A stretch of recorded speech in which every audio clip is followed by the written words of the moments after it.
Hello friends, आज का video बहुत ज़्यादा इंपॉर्टेंट होने वाला है बिकॉज आज हम बात करने वाले हैं important question of medicinal chemistry 2 जो आपको प्रोवाइड किए थे इसी के सॉल्यूशन वीडियो को। तो यूनिट वाइज यहाँ पे हमने जो क्वेश्चन प्रोवाइड किया था आपको वैसे ही यूनिट वाइज आपको सॉल्यूशंस मिल जाएंगे। और जो ये यूनिट 1 से यूनिट 5 तक है इसमें आपका पूरा सिलेबस है जिसकी वजह से थोड़ा टाइम लग रहा है इन सभी क्वेश्चन को सॉल्व करने में। तो इस वीडियो में आपको यूनिट 1 पूरा सॉल्व किया हुआ सारे क्वेश्चन है, इतना कर लोगे तो आपका यूनिट 1 अच्छे से कंप्लीट हो जाएगा, सारे क्वेश्चन आप सॉल्व कर दोगे। तो एवरीडे आपको हर एक यूनिट का वीडियो मिल जाएगा, उसके लिए आप टेंशन मत लीजिए। और यूनिट 1 के अंदर जो क्वेश्चंस है जैसे कि गाइस यहाँ पे आप देख सकते हो, फर्स्ट क्वेश्चन क्या है, define and classify anti histaminic agents और इसके एग्जांपल बताओ, साथ ही सिंथेसिस बताना है डाइफेनहाइड्रामीन का। तो गाइस मूव करते हैं क्वेश्चन पे और इसका जो पीडीएफ है वो आपको वेबसाइट पे मिलेगा, डिस्क्रिप्शन में लिंक दे रखा है। अब यहाँ पे एंटी हिस्टामिनिक ड्रग्स कौन सी होती है जो हिस्टामिन के ब्लॉक को रोकती है, मतलब कि जो ये हिस्टामिन है जो अपना एक्शन दिखाया हुआ रहता है, एलर्जी शो करता है, कोल्ड शो करता है, फ्लू सिम्टम्स, इन सबको ट्रीट करने का एक काम तो करता है हमारा एंटी हिस्टामिनिक ड्रग्स। अब इसके क्लासिफिकेशन पे आते हैं। तो क्लासिफिकेशन में आपको जब भी पूछा जाए एंटी हिस्टामिनिक एजेंट का क्लासिफाई तो आपको समझ जाना है कि ये H1 हिस्टामिन की बात की जा रही है। H1 एंटी हिस्टामिन जो होते हैं इसके क्लासिफिकेशन आप देखोगे तो फर्स्ट जनरेशन और सेकंड जनरेशन। जो फर्स्ट जनरेशन में है टोटल 6 क्लास है, प्रोपाइलामीन, इथेनॉलामीन, इथाइलिन डाइअमीन, फिनोथाइजिन, पाइपराजिन, हेप्टेन्स। और सेकंड जनरेशन में पाइपराजिन और पाइपरिडीन। तो गाइस अब हर एक जनरेशन के अंदर आपको ड्रग्स बताना है और एक जनरल स्ट्रक्चर आप बना दोगे तो आपके जो मार्क्स है वो कंप्लीट हो जाएंगे। जैसे 10 नंबर का है तो 10 नंबर आपको मिल जाएंगे, अदरवाइज आपको 8 नंबर मिलेंगे सिर्फ आप ये स्ट्रक्चर ना बनाओ तो प्रोपाइलामीन के अंदर मैंने एक जनरल स्ट्रक्चर बताया और इसके अंदर जो फेनिरामीन और क्लोरफेनिरामीन ड्रग्स हैं इनके एग्जांपल्स भी बता रखे हैं। तो गाइस ऐसा ही आपको अच्छे से कर लेना है हर एक क्लासिफिकेशन के अंदर। अब यहाँ पे दे रखा है इथेनॉल अमीन, जनरल स्ट्रक्चर बनाया मैंने और ड्रग्स बता दिए जो इसके अंदर ड्रग्स आती है, डाइफेनहाइड्रामीन, डाइमेनहाइड्रेनेट। ऐसे ही यहाँ पे थर्ड क्लास है इथाइलिन डाइअमीन, इसका भी मैंने इस जनरल स्ट्रक्चर बनाया और मेपिरामीन, ट्रिप्लेनामीन ये बता दिया। ऐसे ही यहाँ पे फिनोथाइजिन है, इसके अंदर जो ड्रग है प्रोमिथाजिन ये बता रखा है मैंने। अब मूव करते हैं नेक्स्ट क्लास जो कि पाइपराजिन है, इसके अंदर क्लोरसाइक्लिजिन, बुक्लिजिन, मैक्लिजिन आता है। ऐसे ही हेप्टेन्स है तो इसके अंदर एस्टेमिजोल आता है। अब सेकंड जनरेशन जो है पाइपराजिन और पाइपरिडीन, जो इसके स्ट्रक्चर तो थोड़ा हार्ड थे इसकी वजह से आपको जरूरी नहीं है, आप इतना कर दोगे तो आपको पूरा अच्छे नंबर मिल जाएंगे। अब मूव करते हैं सिंथेसिस जो पूछा था डाइफेनहाइड्रामीन का। तो गाइस जैसा कि यहाँ पे आप देख सकते हो सबसे पहले इसके सिंथेसिस जो कि बहुत ही सिंपल है मैंने बना रखा है यहाँ पे। तो आपको जनरली स्टार्ट करना है आपको डाइफेनाइल मीथेन मैंने यहाँ पे ले रखा है और इसका ब्रोमिनेशन करवा देना है यानी Br2 से। फिर क्या होगा, यहाँ पे एक इंटरमीडिएट स्ट्रक्चर बनेगा जिसका आपको नाम लिखने का कोई जरूरत नहीं है, सिर्फ आपको फर्स्ट वाले का नाम लिखना है और जो मेन आपका बन रहा है आप जिसके सिंथेसिस कर रहे हो उसका नाम लिखना जरूरी है। बस ये दो आप नाम लिखोगे तो आपका चल जाएगा, बीच में कोई भी नाम लिखने की जरूरत नहीं है। और मेरी मानो तो जब भी आप सिंथेसिस करोगे तो सबसे पहले आपको जिस स्ट्रक्चर का सिंथेसिस करना है उसको पहले बनाना है। यहाँ पे डाइफेनहाइड्रामीन है तो इसको सबसे पहले आप बनाओ और उसके बाद फिर स्टार्ट करो डाइफेनाइल मीथेन बना करके फिर ब्रोमिनेशन करवा के एक इंटरमीडिएट स्ट्रक्चर और इसमें से HBr जो है वो निकल जाएगा और आपका डाइफेनहाइड्रामीन दोबारा बन जाएगा। इससे ये होगा कि आपको पता चल जाएगा कि यहाँ पे हमने जो स्टार्टिंग प्रोडक्ट्स लिए हैं वो कौन से हैं। तो पहले आपको सिंथेसिस देखना है किसका है, उसका स्ट्रक्चर बना के सिंथेसिस करना है। अब मूव करते हैं नेक्स्ट क्वेश्चन। नेक्स्ट क्वेश्चन यहाँ पे आप जैसे देख सकते हो, व्हाट आर H1 एंटागोनिस्ट और इसका SAR बताना है और मैकेनिज्म ऑफ एक्शन बताना है। तो H1 एंटागोनिस्ट कौन से होते हैं, तो यहाँ पे आप देख सकते हो पूरा डेफिनेशन एकदम अच्छे से लिख रखा है। H1 एंटागोनिस्ट ये क्लास ऑफ ड्रग्स है जो ब्लॉक करती है एक्शन हिस्टामिन का bye binding on H1 receptor. अब H1 एंटागोनिस्ट जो कि फर्स्ट जनरेशन सेकंड जनरेशन अभी आपने देखा, तो क्लासिफाई नहीं पूछे तो क्लासिफिकेशन करने की कोई जरूरत नहीं है। नॉर्मली आप फर्स्ट जनरेशन में जो ड्रग्स होती है वो सीडेटिव होती है और जो सेकंड जनरेशन वाली होती है वो नॉन सीडेटिव होती है। एग्जांपल बताना बता सकते हो आप। अब मेन आते हैं SCR जो कि बहुत ज्यादा इंपॉर्टेंट है। तो एक जनरल स्ट्रक्चर जो होते हैं सारे H1 एंटागोनिस्ट के वो मैंने बना रखा है यहाँ पे। दो एराइल ग्रुप्स होते हैं, एक इथाइल कार्बन चेन होता है और यहाँ पे अमीनो एल्काइल ग्रुप जो कि एन टर्मिनल कहते हैं हम लोग इसको।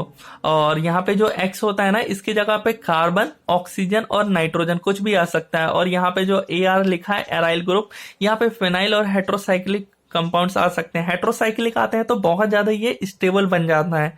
और लास्ट में अमीनो एल्काइल ग्रुप, जो कि अगर ये नाइट्रोजन अगर टर्शरी होगा तो बहुत ज्यादा अपना ये एक्शन जो है वो कंप्लीट शो कर पाएगा कंपाउंड। अब यहाँ पे मैं सबसे पहले इथाइल चेन की बात कर रहा हूँ। अगर इथाइल चेन जो है वो रिक्वायर होता है मैक्सिमम एक्टिविटी के लिए, अगर इसको हम बढ़ा देंगे तो एक्टिविटी क्या होगी, कम हो जाएगी। जैसे कि गाइस और यहाँ पे दे रखा है एक्टिविटी डिक्रीज बाय ब्रांचिंग, अगर ब्रांचिंग भी हम कर देंगे तो उसकी वजह से एक्टिविटी क्या हो रही है, डिक्रीज हो रही है। जैसे कि पैराजीन के अंदर जो साइक्लाजीन और क्लोरसाइक्लाजीन है उसका स्ट्रक्चर आप देख सकते हो, ब्रांचिंग किया जिसकी वजह से एक्टिविटी जो है वो डिक्रीज हो सकती है।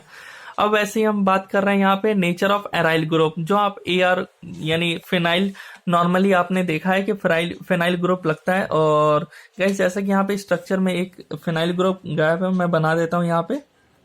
और यहाँ पे देख सकते हो गाइस ये हो गया हमारा एक फिनाइल ग्रुप। और यहाँ पे देख सकते हो ये हेट्रोसाइक्लिक कंपाउंड ले रखा है, यानी ये एक स्ट्रक्चर हो गया डाई फेनाइल हाइड्रामीन का और ये स्ट्रक्चर हो गया डॉक्सिलामीन का।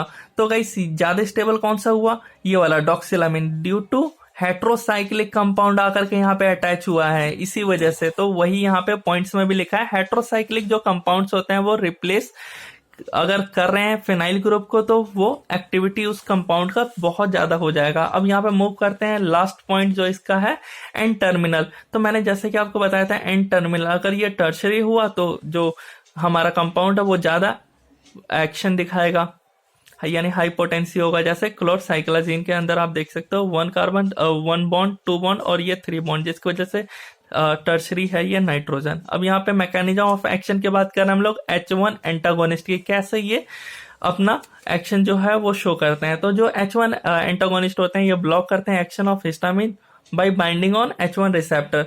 तो गाइस GPCR आपने पढ़ा है, GPCR में तो ये H1 रिसेप्टर प्रेजेंट होते हैं, इसी पे क्या करता है ये जाकर के बाइंड कर जाता है। अब ये बाइंड कर दिया तो क्या होगा, हिस्टामिन जो होता है वो आके बाइंड नहीं हो पाएगा। अगर हिस्टामिन बाइंड होता था तो वो फॉस्फोलाइपेज C, उसके बाद PKC प्रोटीन काइनेज और इसके बाद अपना जो बायोलॉजिकल एक्टिविटी होता है जैसे एलर्जी वो शो करता था। बट H1 एंटागोनिस्ट आकर के बाइंड हो गया जिसकी वजह से एक्टिविटी नहीं हुआ, शो नहीं हुआ। इस वजह से मैंने यहाँ पर माइनस साइन बना रखा है ताकि ये ब्लॉक कर रहा है हिस्टामिन को H1 रिसेप्टर से बाइंड होने के लिए। तो ये इसका मैकेनिज्म ऑफ एक्शन हो गया।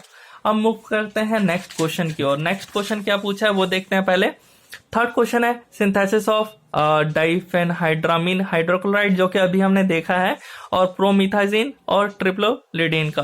तो गाइस तीनों के सिंथेसिस के ऊपर देखते हैं। जो फर्स्ट सिंथेसिस है वो है डाइफेनहाइड्रामीन। जैसे कि अगेन जो फर्स्ट वाला स्ट्रक्चर है इसका नाम आपको लिखना होगा, जो कि यहाँ पे गाइस देख सकते हो जो मैंने अभी आपको बताया था डाइफेनाइल मीथेन, और यहाँ से आपको ब्रोमिनेशन करवा रहे हैं। उसके बाद यहाँ पे आपका फाइनल प्रोडक्ट डाइफेनहाइड्रामीन बन गया है। तो गाइस ये मैं आपको नोट्स में प्रोवाइड करवा दूंगा मेंशन करके। और यहाँ पे जो सेकंड सिंथेसिस है वो प्रोमिथाजीन।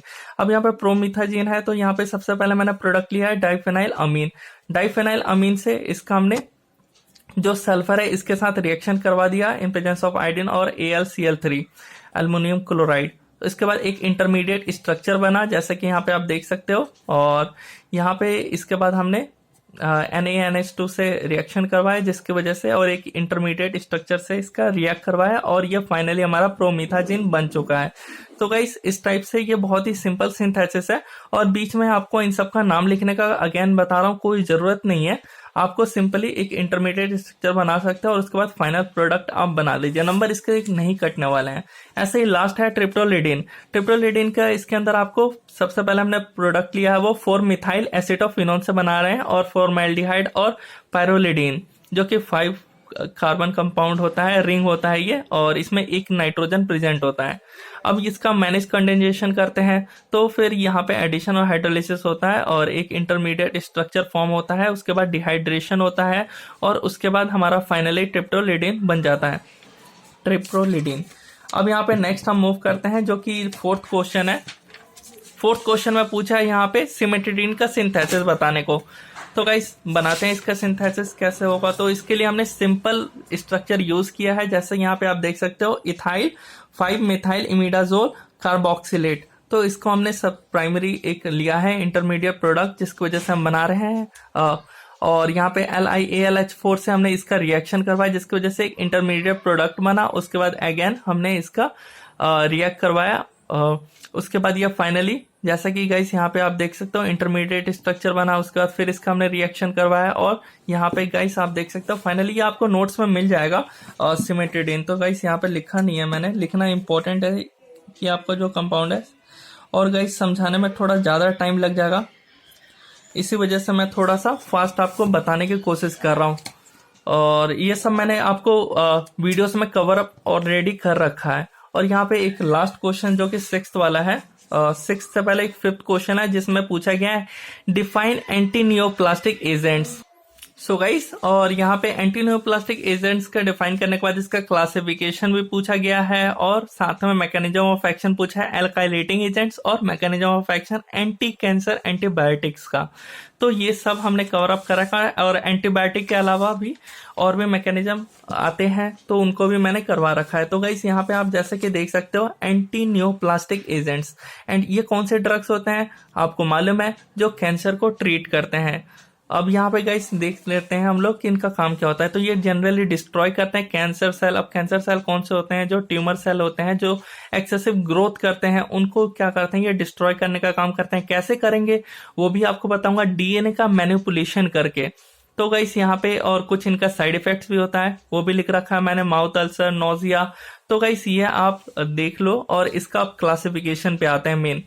इनका क्लासिफिकेशन में हमें मालूम है एल्काइलेटिंग एजेंट्स, एंटी मेटाबोलाइट्स और एंटीबायोटिक, प्लांट प्रोडक्ट और मिसलेनियस, जिसके अंदर एल्काइलेटिंग एजेंट्स और एंटीबायोटिक और एंटी मेटाबोलाइट्स बहुत ज्यादा इंपॉर्टेंट है। इन्हीं 3 टॉपिक्स के ऊपर मोस्टली क्वेश्चन बनता है और इनको आपको अच्छे से कर लेना है। सो गाइस, थोड़ा सा मैं आपको नॉलेज देना चाहता हूं ताकि आपके 2 मार्क्स वाले क्वेश्चन भी सॉल्व हो जाए। जो एंटी नियोप्लास्टिक एजेंट्स, यानी आप ये इतना ड्रग पढ़ रहे हो, ये आखिर काम कहाँ करते हैं, उसके बारे में थोड़ा सा डिस्कस करना था। तो गाइस, जो सेल डिवीजन होता है ना हमारा, वो 2 तरीके से होता है, एक माइटोसिस, एक मियोसिस। तो मियोसिस जनरली नहीं होता है, माइटोसिस से होता है हमारा सेल का। यहाँ पे देख सकते हो सेल डिवाइड जो होता है वो माइटोसिस से इस वजह से होता है बिकॉज जो हमारा एक क्रोमोसोम है वो सेम नंबर ऑफ क्रोमोसोम्स में डिवाइड होता है। बट मियोसिस की अगर बात करें तो उसमें रिडक्शनल डिवीजन होता है। जैसे अगर 2n है ना, तो एक n इसमें एक n इसमें। अगर हम एग्जांपल ले लें, यहाँ पे 46 होते हैं क्रोमोसोम्स, तो 23 बन गए। बट आगे जब ये डिवाइड होने लगेंगे तो पॉइंट्स में आएंगे और ये नहीं हो सकता, यानी हाफ तो होगा नहीं। तो इस वजह से मियोसिस होता है। और मियोसिस के अंदर जो होता है माइटोसिस फेस आते हैं और इंटरफेस आता है। माइटोसिस फेस जो प्रोफेस, एनाफेस, मेटाफेस, टीलोफेस, और इंटरफेस की अगर बात करें तो जीवन फेस, जिसके अंदर जो सेल होता है वो रेडी होता है कंपोनेंट्स डीएनए के सिंथेसिस के लिए। और एस फेस में जो हमारा डीएनए है वो कंप्लीटली स्टार्ट हो जाता है सिंथेसिस करने के लिए। और G2 face ready for dividing. तो गाइस यहाँ पे जो डीएनए सिंथेसिस हो रहा है ना, एस फेस, यहीं पे तो हमारे एंटी कैंसर यानी एंटी नियोप्लास्टिक ड्रग्स जो है वो काम करते हैं। तो आई होप आपको ये समझ आ गया होगा कि एंटी नियोप्लास्टिक हम इतने टाइम से पढ़ रहे थे, वो काम कहाँ करते हैं वो ड्रग किल करने का। अब यहाँ पे हम लोग देख लेते हैं इसके क्लासिफिकेशन जो हमने अभी देखा था। एल्काइलेटिंग एजेंट्स देखा था जो फर्स्ट क्लास था एंटी नियोप्लास्टिक के अंदर। इसके अंदर नाइट्रोजन मस्टर्ड आता है, इथाइलिन अमीन आता है, और एल्काइल सल्फोनेट, नाइट्रोसो यूरियास और ट्राइएजिन्स। तो गाइस नाइट्रोजन मस्टर्ड के अंदर ड्रग्स यहाँ पे दे रखे हैं, इथाइलिन अमीन के अंदर ड्रग दे रखा है, थायोटेपा हो गया, बुसल्फाम इसमें हो गया, कार्मोस्टेन इसमें हो गया, प्रो कार्बाजिन और डकार्बाजिन इसके अंदर हो गया। ऐसे ही यहाँ पे एंटी मेटाबोलाइट्स हो गया जिसमें फोलेट एंटागोनिस्ट, प्यूरिन एंटागोनिस्ट और पिरिमिडिन एंटागोनिस्ट। तो ये क्या काम करते हैं, तो इसके अंदर ड्रग्स आ रहे हैं और वो मैं आपको बता दूंगा ये एंटागोनिस्ट कैसे, आपको मैकेनिज्म ऑफ एक्शन में वो आप पढ़ोगे कैसे काम करते हैं सेल को किल करने के लिए। एंटीबायोटिक्स, एंटीबायोटिक्स में डेक्टिनोमाइसिन, डोनोरोबिसिन, डॉक्सोरुबिसिन और बेलेनोमाइसिन। अब यहाँ पे प्लांट प्रोडक्ट है विनका, एल्कलॉइड्स, इटोपोसाइट्स और मिसलेनियस में सिस्प्लास्टिन और माइटोटिन। तो गाइस यहाँ पे अब मूव करते हैं हम लोग फर्दर। जो आपको पूछा है एल्काइलेटिंग एजेंट्स का क्लासिफिकेशन, जो कि मस्ट इंपॉर्टेंट है। क्लासिफिकेशन इसका आता है और इसको अच्छे से आपको करना है बिकॉज इसके अंदर आप देखोगे कि सबसे पहला जो ड्रग्स आते हैं नाइट्रोजन मस्टर्ड, इसके अंदर आपको मैक्लोरिथामिन, साइक्लोफॉस्फामाइड, क्लोराम्बुसिल और मेल्फलान आपको देखने को मिल जाएगा। हमने जनरली एक स्ट्रक्चर बनाया जैसा नाइट्रोजन मस्टर्ड, यहाँ पे आप देख सकते हो इसका स्ट्रक्चर ये रहा, R और N और यहाँ पे CH2CH2Cl लगा है। तो जनरली आप जो ये R देख रहे हो ना, इसकी जगह पे CH3 लगाओ, या फिर ये कंपाउंड लगाओ, या फिर ये लगाओ, ये लगाओ। इसकी वजह से आपका ये जो R पे बस चेंजेस करने की वजह से आपके जो मेल्फलान, क्लोराम्बुसिल, साइक्लोफॉस्फामाइड और मैक्लोइथामीन बन जाएगा इजीली। और मैक्लोइथामीन यहाँ पे गाइस देख सकते हो, और यहाँ पे सारे स्ट्रक्चर में मैंने बना रखे हैं। जैसे कि यहाँ पे R की जगह CH3 लगाया था, मैक्लोइथामीन बन गया, और यहाँ पे R की जगह पे ये कंपाउंड लगाया था तो यहाँ पे साइक्लोफॉस्फामाइड बन गया, साइक्लोराम्बुसिल बन गया। तो गाइस इस टाइप से आप करोगे तो बहुत ही इजीली हो जाएगा। तो एल्काइलेटिंग एजेंट्स के अंदर ये हो गए। और इथाइलिन अमीन, इसके अंदर गाइस जो हमारा एक एग्जांपल है थायोटेपा, उसका स्ट्रक्चर ये रहा। एल्काइल सल्फोनेट जिसमें बूसल्फान आता है, उसका स्ट्रक्चर ये रहा। जो सिलेबस के अंदर है उसी का मैं आपको बता रहा हूँ। और नाइट्रोसोयूरियास, इसके अंदर यहाँ पे कार्मोस्टिन आता है, वो देख सकते हो। ट्राई एजेंट्स में डिकार्बाजीन जो आपके सिलेबस के अंदर है, तो इसका स्ट्रक्चर भी आप देख लेना और अच्छे से प्रैक्टिस कर लेना। अब इम्पोर्टेंट था, आपने देखा कि mechanism of action alkylating agents का इम्पोर्टेंट है और एंटीबायोटिक्स का इम्पोर्टेंट है। तो पहले हम एल्काइलेटिंग एजेंट्स देखते हैं। ये एल्काइलेटिंग एजेंट्स जो होते हैं ना, ये फॉर्म कर लेते हैं पहले हाईली रिएक्टिव कार्बोनियम आयन। अब कार्बोनियम आयन फॉर्म किया तो ये क्या करते हैं, अपना ट्रांसफर कर देते हैं एल्काइल ग्रुप। किसको करेंगे, तो जो डीएनए बेस के पास न्यूक्लियोफाइल साइट होता है ना, वहां पे ये ट्रांसफर करेंगे, जिसकी वजह से क्रॉस लिंकिंग हो जाता है डीएनए में, या फिर एब्नॉर्मल बेस पेयर हो जाता है डीएनए में, या फिर डीएनए स्ट्रैंड का ब्रेकेज हो जाता है। अब ये ब्रेकेज हो गया तो क्या हुआ, डिक्रीज हो गया सेल का पॉलिफरेशन, आगे वो डिवाइड नहीं कर पाएंगे सेल्स। अब बात करें वही एंटीबायोटिक्स में कैसे ये काम करते हैं, तो ये इंटरकैलेट कर लेते हैं। मतलब जो बॉन्ड्स होते हैं ना, उसके अंदर डीएनए के अंदर हमने बेस पेयर्स देखे थे, गुआनिन, साइटोसिन, एडेनिन। तो गाइस ये गुआनिन, साइटोसिन जैसा कि यहाँ पे आप देख सकते हो, इसके बीच में ये जाकर के कैलेट कर लेते हैं, कैलेशन कर लेते हैं, जिसकी वजह से ये जो ब्रेकेज हो जाता है इनका बॉन्ड्स के बीच, जो ये आपस में आकर के ये कैलेट कर लेते हैं एंटीबायोटिक्स, और जिसकी वजह से इनहिबिशन हो जाता है सेल का रेप्लिकेशन में, वो आगे डिवाइड नहीं हो पाते हैं। तो गाइस इससे भी एकदम इजी में आपको यहाँ से समझ आ जाएगा सब कुछ। प्यूरिन्स एंड पिरिडमिन्स मिलकर के क्या बनाते हैं, राइबोन्यूक्लियोटाइड्स, और इससे डीऑक्सीराइबोन्यूक्लियोटाइड, जैसा कि यहाँ पे आप देख सकते हो डीएनए, आरएनए, उसके बाद प्रोटीन। तो कौन कौन से ड्रग्स कहाँ कहाँ एक्ट करते हैं। अब यहाँ पे जैसे कि 6 मर्केप्टोप्यूरिन, 6 थायोगुआनिन, ये कौन से हैं, ये एंटी मेटाबोलाइट्स है। यहाँ पे हमने देखा कि ये रहा है एंटीबायोटिक जो कि इंटरकैलेट कर रहे हैं। एल्काइलेटिंग एजेंट्स के बारे में हमने देखा जो कि क्रॉस लिंकिंग कर रहे हैं डीएनए के साथ। तो गाइस ये अच्छे से एकदम कर लेना है। तो गाइस यहाँ पे मैंने सिंपली ये बता रखा नॉलेज पर्पस के लिए, इसको आपको लिखने लिखने की कोई जरूरत नहीं है। ये सिंपली मैकेनिज्म ऑफ एक्शन आप समझ सकते हो, इनका मैंने बना रखा है। अब गाइस मूव करते हैं हम लोग नेक्स्ट टॉपिक।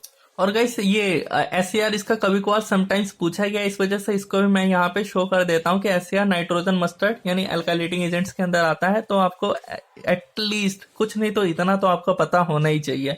जैसे कि गाइस यहाँ पे ये कंपाउंड मैंने बना रखा है, और आपको मालूम है ये किसका है, ये नाइट्रोजन मस्टर्ड का जनरल स्ट्रक्चर है। तो यहाँ पे देख सकते हो सीएल ग्रुप है। अगर सीएल जो ग्रुप है, इसको जगह पे हमने दूसरे जो अदर हेलोजेंस को अगर ऐड करेंगे तो एक्टिविटी क्या होगी, कम हो जाएगी। बिकॉज मेन यहाँ पे क्लोरीन दोनों साइड चाहिए ही होता है। इसमें जो नाइट्रोजन मस्टर्ड होते हैं, इसमें 2 क्लोरोइथाइल ग्रुप जो होते हैं, ये इसेंशियल होता है, एक्टिविटी तभी दिखाएगा।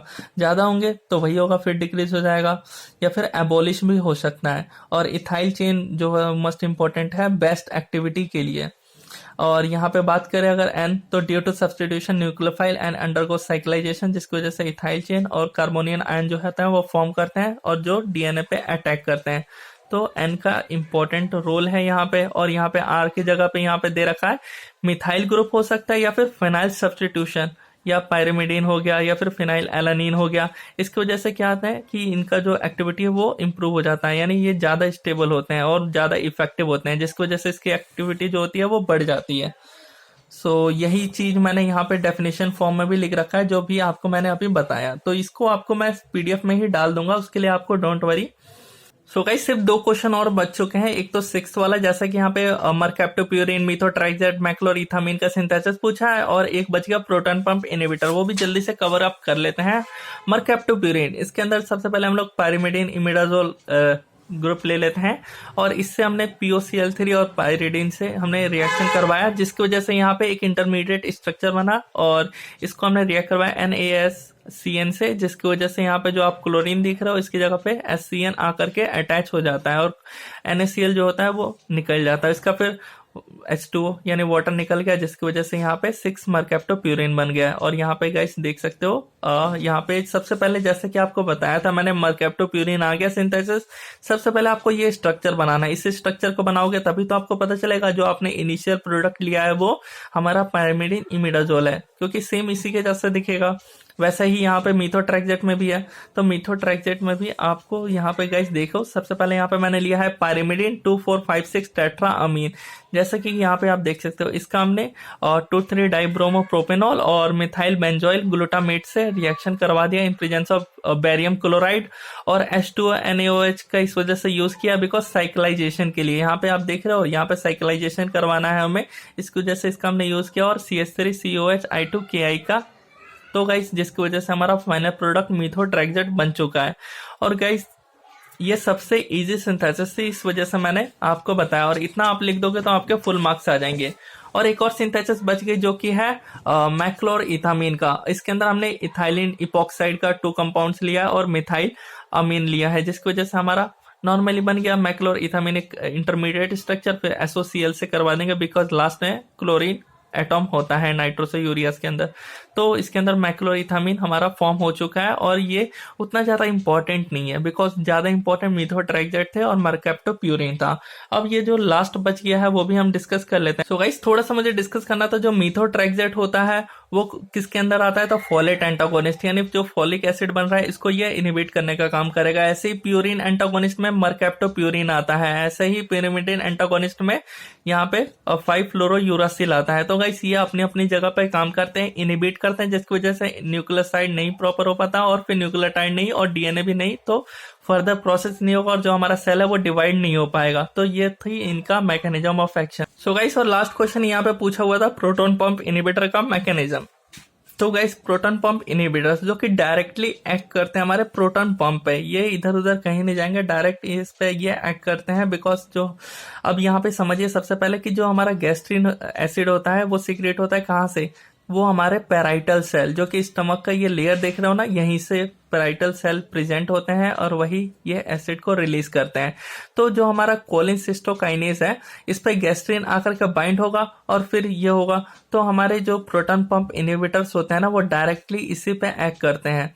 तो गाइस जिसकी वजह से जो यहाँ पे एक्सचेंज होता है हाइड्रोजन और पोटेशियम का वो चेंज नहीं हो पाता है। इसी को मैंने यहाँ पे लिख रखा है, जब गैस्ट्रिन बाइंड करेगा CCK2 से, जिसकी वजह से इंक्रीज होगा प्रोटीन सिंथेसिस, जिसकी वजह से क्या होता है प्रोटॉन पंप एक्टिवेट हो जाता है, और इसकी वजह से जो हमारा गैस्ट्रिक एसिड होता है उसका सिक्रेशन जो है बहुत तेजी से हो जाता है। तो अगर यहाँ पे आकर के हमारा प्रोटॉन पंप इनहिबिटर जो है वो बाइंड कर ले, तो जिसकी वजह से ये जो है वो सिक्रेशन नहीं कर पाएगा। ऐसे ही गाइस H2 एंटागोनिस्ट के लिए भी है, बट उसके लिए ज्यादा इंपॉर्टेंट नहीं है, ये शॉर्टकट में मैंने आपको बता दिया प्रोटॉन पंप के बारे में। इसके लिए वीडियो भी अवेलेबल है हमारे इस चैनल पे, तो उसको आप जाकर के देख सकते हो। सो गाइस मिलते हैं ऐसे इंटरेस्टिंग वीडियो के अंदर यूनिट 2 को इंपॉर्टेंट क्वेश्चन को सॉल्यूशन में।